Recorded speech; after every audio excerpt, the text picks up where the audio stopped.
વિદ્યાર્થી મિત્રો, આજે આપણે ધોરણ 10 વિષય સામાજિક વિજ્ઞાન ધોરણ 10માં આપણે સામાજિક વિજ્ઞાનમાં વિદ્યાર્થી મિત્રો આપણું લેસન નંબર જે આપણું ચાલી રહ્યું છે 20મો ભારતની સામાજિક સમસ્યાઓ અને પડકારો.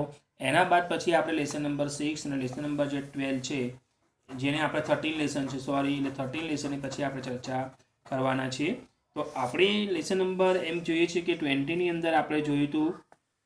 લેસન નંબર જે 20 આપણે જોયું મેં જે તમને ચર્ચા કરી લેસન નંબર 20માં કે ભારતની સામાજિક સમસ્યાઓ અને પડકારોમાં આપણે પેજ નંબર 172 જે છે ત્યાંથી આપણે ચર્ચા કરવાના છીએ. પેજ નંબર 172 ઉપર આપણે જોઈશું ખાસ કરીને કે ફક્ત અનુસૂચિત જાતિ માટેની જોગવાઈ વિશે જણાવો.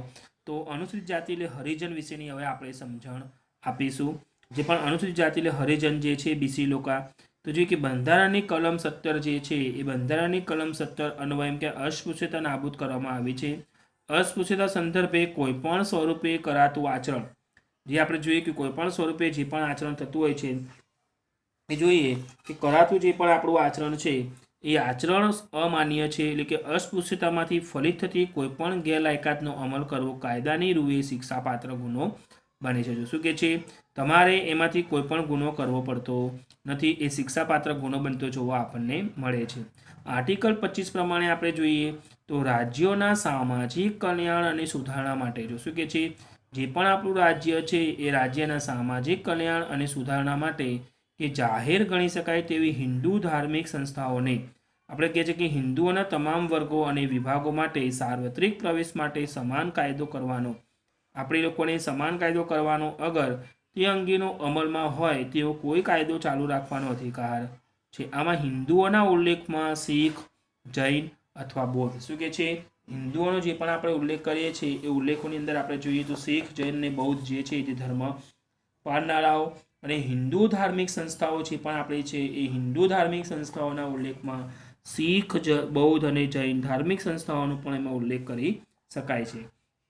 ત્યાર પછી જોઈએ આપણે ફક્ત અનુસૂચિત જનજાતિ માટેની જોગવાઈની વાત કરી દઈએ તો આર્ટિકલ 19 અને કે 5મા નંબરના મુદ્દાથી જોઈએ કે રાજ્યોના રાજ્યપાલને, જે પણ રાજ્ય છે આપણું એના રાજ્યપાલોને આપણે વાત કરીએ કે રાજ્યપાલોને અનુસૂચિત જનજાતિઓ જે છે એ અનુસૂચિત જનજાતિઓના હિતમાં સર્વ નાગરિકોના ગમે તે પ્રદેશમાં, જે સર્વ જે નાગરિક છે બધા એના ગમે તે પ્રદેશમાં આવજા એટલે કે આવન જાવન આવી જઈ શકીએ છીએ કરવાના અથવા કોઈ પણ વેપાર ધંધો કરવાના સામાન્ય હકો પર નિયંત્રણ મૂકવાની સત્તા આપે છે. તેનાથી અનુસૂચિત જનજાતિના સીમા વિસ્તારમાં જમીનની ફેરબદલી, શું કે છે, તેનાથી આપણે જોઈએ કે અનુસૂચિત જનજાતિના લોકો છે એના વિસ્તારમાં આપણે જોઈએ કે જમીનની ફેરબદલી, નાણાં ધીરનાર તથા અન્ય પ્રકારે અનુસૂચિત જનજાતિઓના તથા શોષણને અટકાવવા અને તેનાથી તેનું રક્ષણ કરવા ખાસ કાયદાઓ પણ કરવાનો અધિકાર આપણને જોવા મળેલ છે. હવે નિષ્કર્ષની આપણે વાત કરી દઈએ તો તારણ જોઈએ. નિષ્કર્ષ એટલે એનું તારણ શું છે, તો કે અનુસૂચિત જાતિ, અનુસૂચિત જનજાતિ અને પછાત વર્ગોના વિકાસ માટે, શું કે છે, જે પણ આપણા પછાત વર્ગોનો વિકાસ છે એના માટે સરકાર દ્વારા વિવિધ પ્રકારની યોજનાઓ, જે પણ આપણી સરકાર છે એ સરકાર શું કરે છે, વિવિધ પ્રકારની યોજનાઓ અને કાર્યક્રમો કરવામાં આવી રહ્યા છે. અને કારણે તે લોકોની સ્થિતિમાં એમ કહેવાય છે સુધારો થઈ રહ્યો છે, જેમાંના ઘણા લોકોને સામાજિક, આર્થિક, રાજકીય ક્ષેત્રે આગળ વધવાની તક મળી શકે છે. જો આતંકવાદ એક વૈશ્વિક સમસ્યા છે એટલે શું? બરાબર, આતંકવાદ એટલે શું પૂછાય તો તમારે આ મોસ્ટ આઈએમપી પ્રશ્ન છે જે તમારે પૂછાશે 2 માર્ક્સની અંદર, એટલે ખાસ તમારે ધ્યાન આપવાનું છે આતંકવાદ વિશે. તો આતંકવાદ એક વૈશ્વિક સમસ્યા છે એ સમજાવો, અથવા આતંકવાદ એટલે શું? તો આતંકવાદીઓ આતંક ફેલાવવા કયા કયા પ્રયત્નો કરે છે? આઈએમપી પ્રશ્ન લખી નાખજો તમારી ટેક્સ્ટ બુકની અંદર. આવો પ્રશ્ન પૂછાય બીજો કે આતંકવાદીઓ આતંક ફેલાવવા, જે પણ આતંકવાદી છે એ આતંક ફેલાવવા કયા કયા પ્રયત્નો કરે છે?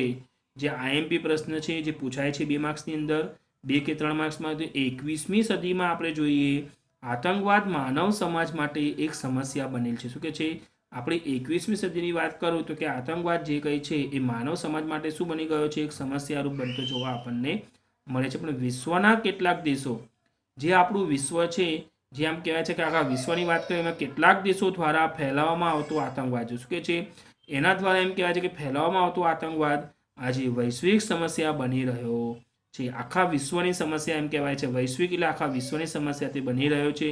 આતંકવાદ એ માનવ અધિકારોનો નાશ, શું કહે છે? આતંકવાદ એ શું કરે છે? માનવ અધિકારોનો નાશ, વિનાશ, ભય, અરાજકતા, હિંસા, અશાંતિ એ વગેરેથી ઉત્પન્ન કરતો જોવા આપણને મળે છે. આમ તો આતંકવાદનો કોઈ ધર્મ કે સંપ્રદાય સાથે સંબંધ, જો આતંકવાદનો આપણે જોઈએ ખાસ કરીને કોઈ પણ સંપ્રદાય કે એમ કહેવાય છે કે કોઈ પણ ધર્મ સાથે એનો સંબંધ હોતો નથી, કેમ કે એની નજરની સમક્ષ બધા એને દુશ્મન જ દેખાતા જોવા આપણને મળે છે. એટલે કે આમ છતાં આતંકવાદીઓ આતંકવાદને ધર્મ સાથે જોડી દેવાનો કાયરતા, એટલે કે ડરપોક એમ કહેવાય, કાયરતાપૂર્ણ અને ધૃણાસ્પદ કાર્ય કરતા હોય છે. આતંકવાદ કોઈપણ રાષ્ટ્રના વિકાસ માટે અવરોધરૂપ પરિબળ છે અને આતંકવાદ એ હિંસા સંબંધી એક વિચાર છે. જે આપણે જોઈએ કે પ્રકૃતિના સિદ્ધાંત એમ કે જીવો અને જીવવાદો, જે પ્રકૃતિનો આપણો સિદ્ધાંત છે કે જીવો અને જીવવાદોનું ઉલ્લેખ ખુલ્લેઆમ અહીંયા ઉલ્લંઘન કરે છે. જો આતંકવાદ એ કેટલાક એમ કહેવાય છે, આપણે જોઈએ થોડાક લોકો, ગણ્યા ગાંઠે એમ કે થોડાક લોકો દ્વારા સંગઠિત, આયોજિત અને જાણી જોઈને કરવામાં આવતું અનૈતિક અને હિંસાત્મક કૃત્ય એટલે આતંકવાદ. જો શું કહે છે? એની બીજી વ્યાખ્યા છે, ટીક કરજો ખાસ. આતંકવાદની આ વ્યાખ્યા છે કે આતંકવાદ એ કેટલાક ગણ્યા ગાંઠે એટલે કે થોડાક લોકો દ્વારા, શું કહે છે? થોડાક લોકો દ્વારા સંગઠિત, આયોજિત અને જાણી જોઈને કરવામાં આવતું અનૈતિક અને હિંસાત્મક કૃત્ય એટલે આતંકવાદ. આત્મઘાતી હુમલા કરવા, બોમ્બ ફેંકવા, પછી જોઈએ આપણે કે હથિયારો સંતાડવા અને તેનો ઉપયોગ કરવો, અપહરણ કરવું, વિમાનો હાઇજેક કરી દેવા, નાણાં પડાવવા, માદક દ્રવ્યોની હેરાફેરી કરવી અને વગેરે જેવી હિંસાત્મક પ્રવૃત્તિઓ આતંકવાદી કરતા જોવા આપણને મળે છે. આ પણ પૂછાય છે ઘણી વખત, 100% પ્રશ્ન પૂછાય છે કે ભારતમાં બળવાખોરી અને આતંકવાદની વચ્ચેનો તફાવત એમ કહેવાય છે કે આઈએમપી છે, મોસ્ટ આઈએમપી છે, જે ટીક કરવો ખાસ જરૂરી છે. તો હવે આપણે જોઈશું કે બળવાખોરી અને આતંકવાદની વાત કરી દઈએ તો કે બળવાખોરી એ શું છે? જે તે રાષ્ટ્રની સમસ્યા છે, જ્યારે આતંકવાદ એ વૈશ્વિક સમસ્યા, આખા દેશની સમસ્યા છે. અને બળવાખોરી તે પોતાની સરકાર વિરુદ્ધ એક પ્રાદેશિક ફલક પર વિસ્તરેલી હોય છે, પોતાના રાજ્ય એમ કે સરકાર વિરુદ્ધ આપણે જોઈએ છે. પણ આતંકવાદ શું છે? તે પોતાના અથવા અન્ય દેશની વિરુદ્ધ હોય છે, તે આંતરરાષ્ટ્રીય ફલક ધરાવે છે. બળવાખોરી જોઈએ તે સ્થાનિક લોકોના સહકારથી ચાલતી હોય છે. જો બળવાખોરી એ જોઈએ છે આપણે સ્થાનિક લોકોનો જે સહકાર ત્યાં મળી જતો હોય એનાથી બળવાખોરી, ઝઘડા થવા, આ થવું, જેને બળવાખોરી કહીએ છીએ, થતો જોવા આપણને ત્યાં મળે છે. પણ આતંકવાદ શું છે? સ્થાનિક લોકોનો સહકાર મળે પણ ખરો અને ન પણ મળી શકે. જો આતંકવાદમાં શું છે? સ્થાનિક લોકોનો સહકાર મળે અથવા ન પણ મળે, બરાબર. જ્યારે બળવાખોરી એ પ્રભાવિત રાજ્યો કે પ્રદેશોનો જ વિકાસ અટકી શકે છે. એમાં પ્રભાવિત રાજ્ય હોય, દાખલા તરીકે આપણે પશ્ચિમ બંગાળમાં બળવાખોરી થઈ હોય એટલે કે ત્યાંનો વિસ્તાર પૂરતું જ તે વિકાસ અટકતો જોવા આપણને મળે. પણ આતંકવાદ એ કેવી વસ્તુ છે? આતંકવાદ એ પ્રભાવિત રાષ્ટ્રોનો વિકાસ, આખા દેશનો એમ કહેવાય છે વૈશ્વિક સમસ્યા છે, એટલે બધાનો વિકાસ ત્યાં અટકતો, બધા રાષ્ટ્રોનો ત્યાં વિકાસ આપણને અટકતો જોવા મળી શકે છે. ત્યાર પછી જોઈશું આપણે અહીંયા, આમ જોઈએ તો કહેવાય છે કે આમ જોઈએ તો આપણે બળવાખોરી એ સ્થાનિક અસંતોષમાંથી જન્મે છે. તો બળવાખોરી ક્યાંથી જન્મે છે? સ્થાનિક અસંતોષ. સ્થાનિક એટલે ત્યાંના જે રહેવાસીઓ છે, સ્થાનિક, જેને આપણે ત્યાંના રહેવાસીઓ કહીએ કે ભૌગોલિક જે સીમા છે ત્યાંના રહેવાસીઓ દ્વારા સ્થાનિક અસંતોષમાંથી જન્મે છે. પણ આતંકવાદને આવું કોઈ બંધન નથી. જો આતંકવાદને આવું કંઈ પણ બંધન નથી. આજે ભારત આંતરિક બળવાખોરી અને આતંકવાદ સામે લડી રહ્યું છે. એના પછી છે, આ ટીક કરજો ખાસ, નક્સલવાદી આંદોલન વિશે જણાવો. જે 2 માર્ક્સમાં આઈએમપી છે એ પણ પૂછાય છે, નક્સલવાદી. તો માઓ સે તુંગ આપણે નામ સાંભળ્યું છે ઘણીવાર એસએસમાં. તો માઓ સે તુંગના નેતૃત્વ નીચે ચીનની ક્રાંતિકારી પ્રેરણા, જે ચીન છે એની ક્રાંતિકારી પ્રેરણા લઈ નક્સલવાદી આંદોલન ભારતમાં સૌપ્રથમ ઈસવીસન 1967માં પશ્ચિમ બંગાળમાં શરૂ થયું હતું. આ ઉગ્રવાદી વિચારધારા પશ્ચિમ બંગાળના નક્સલબારી, જેને આપણે કહીએ છીએ એટલે કે નક્સલબારીની નક્સલવાદી, બારી શબ્દ આપ્યો છે, ખોટો છે, પણ નક્સલવાદી વિસ્તારથી ઉદ્ભવી હોવાથી તેને નક્સલવાદ કહેવામાં આવે છે. ટીક કરજો ખાસ, નક્સલવાદ કોને કહે છે? કે ઉગ્રવાદી વિચારધારા પશ્ચિમ બંગાળના નક્સલવાદી વિસ્તારથી ઉદ્ભવી હોવાથી તેને નક્સલવાદ કહેવામાં આવે છે. પશ્ચિમ બંગાળથી શરૂ થયેલા, આપણે જોઈએ જે પશ્ચિમ બંગાળ છે એ પશ્ચિમ બંગાળથી એમ કહેવાય છે કે શરૂ થયેલા આ આંદોલન આપણે જોઈએ કે ઝારખંડ, બિહાર, આંધ્રપ્રદેશ, છત્તીસગઢ, કેરળ, ઓડિશા, ત્રિપુરા, મધ્યપ્રદેશમાં અને પહાડી અને જંગલ વિસ્તારમાં પણ વ્યાપ એટલે કે ઘણો એનો વિસ્તાર વધી ગયો છે, વ્યાપ પામ્યો છે. એમાં પીપલ્સ વોર ગ્રુપ અને માઓવાદી સામ્યવાદી કેન્દ્ર આ બે સંગઠનો મુખ્યત્વે જો ખાસ યાદ રાખજો પીપલ્સ વોર ગ્રુપની અંદર અને માઓવાદી અને સામ્યવાદી આ બે કેન્દ્ર સંગઠનો એમાં ખૂબ જ મુખ્ય આગળ પડતા જોવા આપણને મળે છે. ઉત્તર પૂર્વમાં બળવાખોરીની વાત કરી દઈએ આપણે તો સ્વતંત્રતા જ્યારે આપણે ભારત દેશ આઝાદ થયો સ્વતંત્રતા પ્રાપ્તિથી લઈને આજ સુધી ઉત્તર પૂર્વમાં બળવાખોરી એક સ્થાયી સમસ્યા બની ગઈ છે. અનેક જનજાતિઓ વનાચ્છાદિત પહાડી વિસ્તારો અને જુદા જુદા બળવાખોરી સંગઠનો વચ્ચે તાલમેલ અને કેટલાક વિસ્તારની આંતરરાષ્ટ્રીય સીમા તથા વિદેશી એજન્સીઓના હસ્તક્ષેપ એટલે દખલઅંદાજી વગેરે કારણોથી આ વિસ્તારમાં બળવાખોરીની સમસ્યા જટિલ બનતી જોવા આપણને મળે છે.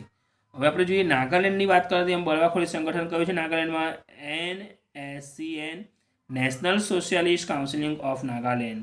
મણિપુરમાં જે છે એ જોઈએ આપણે કે KNF કે કુકી નેશનલ ફ્રન્ટ એનું ફૂલ ફોર્મ છે. બીજી આપણે છે KNA કે કુકી નેશનલ આર્મી જે છે. ત્રિપુરામાં જોઈએ NSFT national liberation front of Tripura. પછી ATTF તો ઓલ ત્રિપુરા ટ્રાઇગર્સ ફોર્સ. TUJS તો ત્રિપુરા ઉપજાતિ ઝુપા સમિતિ જો. પછી અસમમાં છે તો અસમની વાત કરીએ કે ઉલ્ફા તો કે United liberation front of Assam. UMF તો યુનાઇટેડ માઇનોરિટી ફ્રન્ટ. NDFB તો કે national democratic front of Bodoland.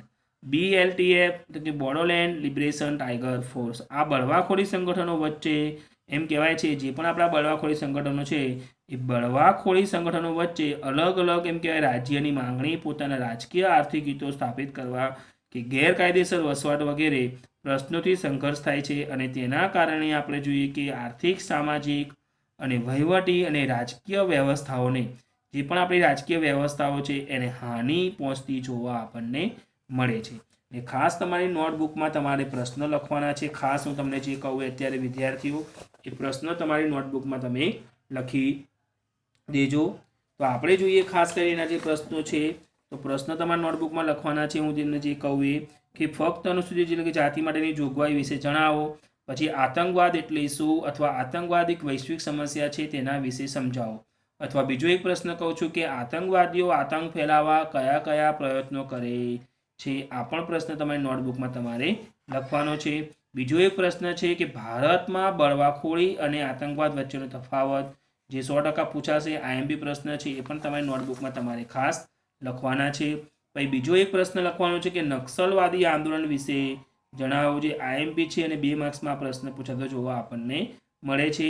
ત્યાર પછી આપણે કાશ્મીરમાં આતંકવાદની ચર્ચા નેક્સ્ટ લેક્ચરમાં આપણે કરવાના છે. આભાર વિદ્યાર્થીઓ.